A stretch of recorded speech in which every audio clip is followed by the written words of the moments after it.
in a forgotten corner of a noisy street, inside a small room with cracked walls and a leaking roof. A young man sat on the floor with his back against the wall, his eyes red from crying and his stomach tight from hunger. Outside, life moved on without him. Traders shouted prices. Motorcycles sped past. Groups of young men stood by the roadside laughing loudly, occasionally glancing toward his window and whispering about how he was all talk and no results. Some of them had started small businesses.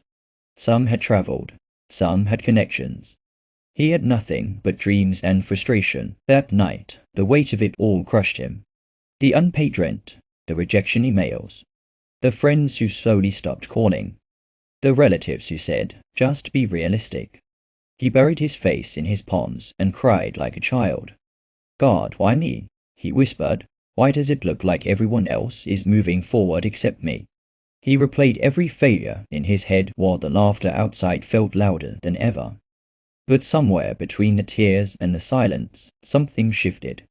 He lifted his head. His breathing slowed. A thought interrupted his pain. What if the problem is not my destiny? What if it's my strategy? He stood up slowly, wiped his face, looked at himself in a small broken mirror hanging on the wall, and made a decision that would divide his life into two parts: the years of confusion and the years of clarity. If other people can rise, he said to himself, then there must be principles behind it. And if there are principles, I can learn them. The next morning, all groups of men gathered at the roadside discussing politics and complaining about the economy. He walked past them to a public library filled with students flipping pages, researchers typing on laptops, and young professionals highlighting books with serious focus. For the first time, instead of envying successful people, he began studying them. He read biographies of founders who built companies from nothing. He watched interviews of wealthy entrepreneurs sitting confidently before large audiences. He observed business owners negotiating in busy offices full of staff. He studied investors discussing numbers inside boardrooms. He listened to podcasts where disciplined men and women spoke about habits, mindset, and calculated risk. It was not easy. There were days he wanted to quit. Days when his savings were low. Days when results were slow.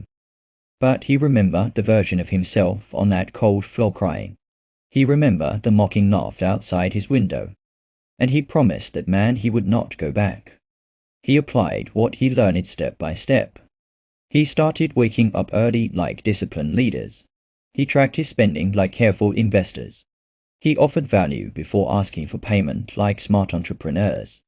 He networked in rooms filled with driven individuals instead of hiding in comfort zones.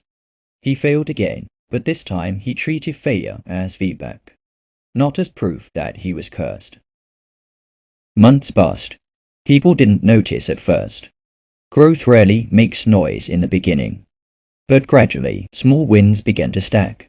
A client referred another client. A skill he practiced became valuable. A mentor he reached out to replied. His confidence grew in crowded rooms. His name began to come up in serious conversations. The same streets that once echoed with laughter slowly began to echo with curiosity. How did he do it? People asked in groups. Then one day, he stood in a hall filled with entrepreneurs, employees, partners, and young dreamers listening to him share his journey. Cameras flashed, hands clapped. People lined up to greet him. And somewhere in that crowd were a few of the same faces that once laughed outside his window. This time they weren't laughing, they were listening. The difference was never luck. It was not magic. It was not favoritism. The turning point was the day he stopped asking why me, and started asking what are they doing differently. He replaced tears with research, complaints with a strategy, envy with execution. And the truth is, nothing changed overnight. He changed first. His thinking changed. His habits changed. His circle changed. And when he changed, his results followed. So if you are in your small room right now, feeling like the world is moving without you, if you have asked God why more times than you can count, understand this: your tears are not the end of your story. They might just be the beginning of your awakening.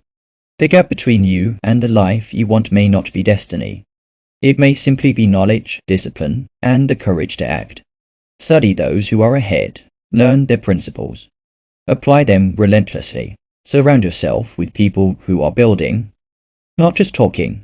Replace why me with teach me, and watch your story begin to shift. If this story felt like it was written about you, then you are not here by accident. Subscribe and join this journey of growth and transformation. And if you want more powerful, relatable stories like this that challenge you to rise higher, make sure you subscribe and stay connected. Your next chapter is waiting.